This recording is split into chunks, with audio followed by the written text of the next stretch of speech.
Алсу, исәнмесез, хәерле көн. Хәерле көн. Сез әле күптән түгел операция кичердегез. Ничек үтте? Бар да яхшымы бүгенге көндә? Операция жеңеләй бер түгел инде ул. Ләкин әле мондай зур күләмдәге операция булганы юк иде.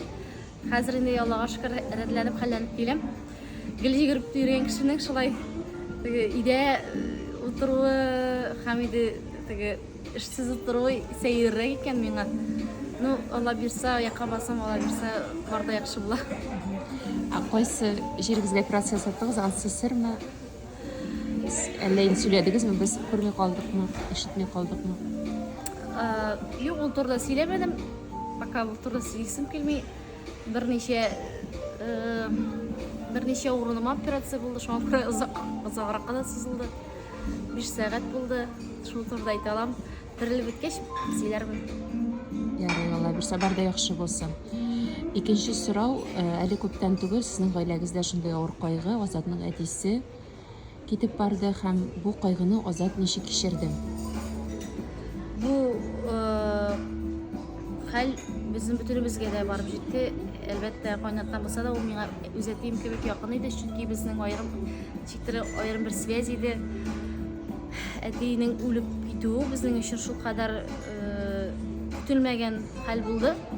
Әле ул шулай туры килде. Минем әниемнең туган көне вафат булды әти. Уйламаган җирдән әйме. Азат әлбәттә авыр кичерде, чөнки аның иң курыккан әйбере ул туган авылында йортка, зур йорт бит әле анда, шундый матур, яхшы йорт. Шул йортка йозак эленмәсен иде, озаграк сузасы иде әтиле елларымны дип исеге. Һәм менә бу көн ничектер уйламаганда килеп керде. Тормышка безнең авыр кичерде, авыр. Әле дә авыр инде, ләкин без инде аны поддержать итәргә тырышабыз үзебезнең яктан. Хәзерге вакытта инде икебезгә берәм.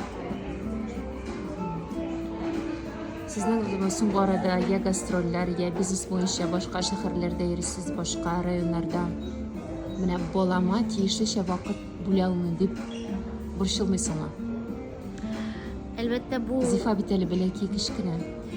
Бу уй мине бик нык борчый. Чөнки Зифаны мин инде шундый осознанно яшьтә алып кайттым. Именно теге балалар белән без бергә үскән булсак, шунда инде эш белән шулай үстеләр алар. Бу баланы үзебез өчен үзебез сөяргә дип алып кайттык. Әлбәттә, менә быелның берничә айы бик еш булып булмады иде, чөнки гастрольгә чыгып китеп йөреп инде Зифа да тиз үсә, көннән-көн ачыла бара. Әлбәттә, бу безнең өчен пошыра торган әйбер. Ләкин мин инде менә хәзерге вакытта бүтән көнемне кызыма багышлыйм, балаларга, малайларга багышларга тырышам.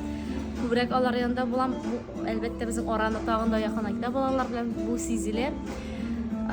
Хәзер инде ничектер тормышта икенче төрле күзлек белән нәрсәдер артыннан куасы килми, нәрсәдер артыннан йөгерәсе килми.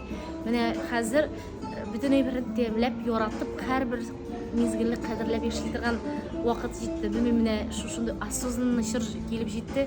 Бу минем өчен шулкадәр икенче тагын да кызыклырак чор башланды. Ләкин шушы балалы чорны, кичкенә вакытларын күбрәк истә калдырасы иде.